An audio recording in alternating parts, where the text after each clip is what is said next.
President-elect Donald Trump's political ambitions are stretching far beyond the borders, the limitations of the United States. He has a bolder vision. Trump once again expressing interest in America purchasing the beautiful land of Greenland. And in fact, Donald Trump Jr. just touched down there this morning on an important diplomatic mission. The Truth Social post on Monday, Trump wrote, "I am hearing that the people of Greenland are MAGA. My son, Don Jr., and various representatives will be traveling there to visit some of the most magnificent areas and sites.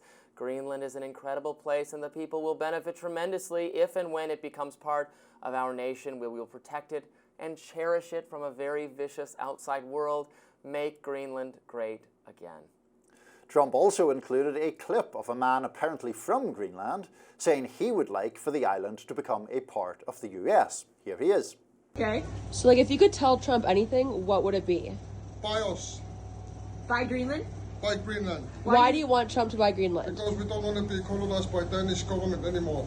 We get ripped every year about our minerals from Greenland. We are the richest nation in the world, and we don't get to use it. Denmark's using us too much. The Danish king also sent shockwaves of his own yesterday. You don't get to say that every day.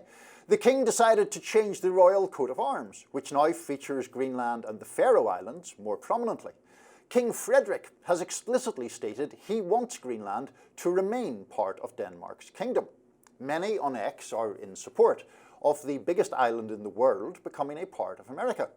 Elon Musk on Monday, for instance, wrote, "The people of Greenland should decide their future, and I think they want to be part of America."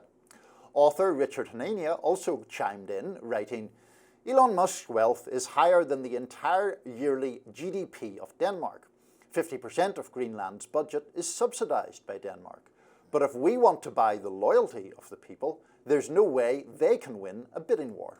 Trump efforts don't even stop with Greenland. After former Canadian Prime Minister Justin Trudeau resigned on Monday, Trump couldn't help commenting on the matter, saying on Truth Social that many people in Canada love being the 51st state. The United States can no longer suffer the massive trade deficits and subsidies that Canada needs to stay afloat. Justin Trudeau knew this and resigned. If Canada merged with the U.S., there would be no tariffs. Taxes would go way down.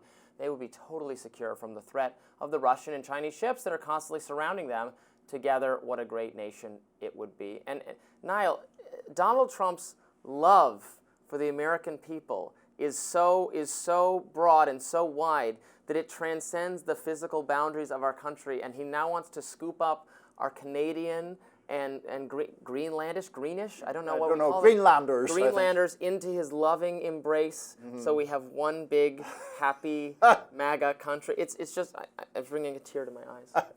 One thing that might be bringing a tear to my eye is whether he plans, when he brings these people into the fold, to give them actual representation. Yes, giving Canada electoral college votes would certainly bring, I would be crying then. That has muddled your love of this idea completely. Canada, that would be at least 2 Democratic senators from Canada, and I presume 2 from Greenland as well. I imagine that Trump is not planning that, and what he envisions is something more like a Puerto Rico kind of arrangement, which is, frankly, de facto colonization. Well, we try to avoid ways of saying that, but it's essentially a colony of the United States. We will get to that in a minute. Greenland is population 57,000, which is not a lot. That would make it the smallest state, I think. 80% of it's covered by an ice cap, apparently, so not the most hospitable place. But an important place for natural resources. Look, I rather than making them officially part of the United States or having some weird political situation like Puerto Rico being disenfranchised has tremendous negative consequences for the island. I am all in favor, for instance, of getting rid of the Jones Act, which primarily hurts Puerto Rico, and every time they're subject to a natural disaster, the Jones Act gets suspended, so we can actually ship things there. We just raise we shoot ourselves in the foot. We raise the cost of shipping for no reason on this 100-year-old law that didn't even make sense back then.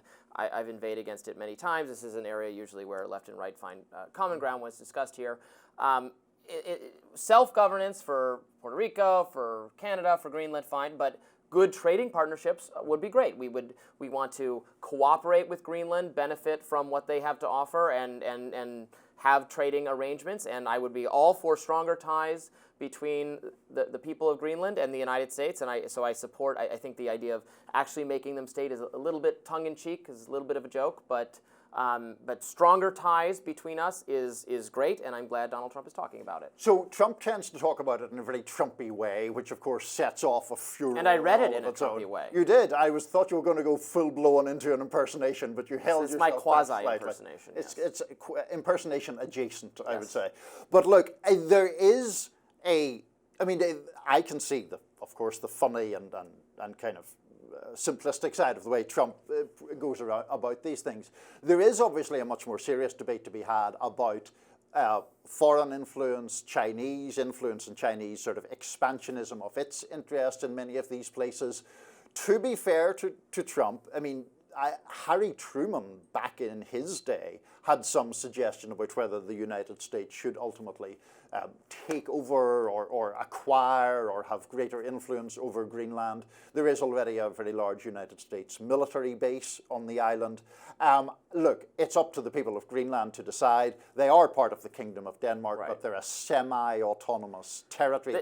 They voted, I understand, in 2008 for more self-governance. That's what the people there chose, and that's certainly what they should have. And they only got autonomy in 1979, which I didn't realize. So it's a comparatively recent bonus or benefit to them to have some level of autonomy. I would not support that being snatched away. And I certainly think if you are interested in the Canadian case with better trading relationships, probably suggesting you're going to somehow corral Canada to become the 51st state of the United States is perhaps not the rhetorical Well, that seems tone to set. extremely unlikely. I mean, if the people of Greenland voted that they wanted to become the 51st state, and we thought that was in our economic self-interest, and we made some arrangement with the government of Denmark, that would be fine, right? That wouldn't be wrong. If the people wanted it, it wouldn't be wrong. But what we really need is some good Greenland polling on what Greenlanders think of this proposal and what should happen with it. Yes, indeed.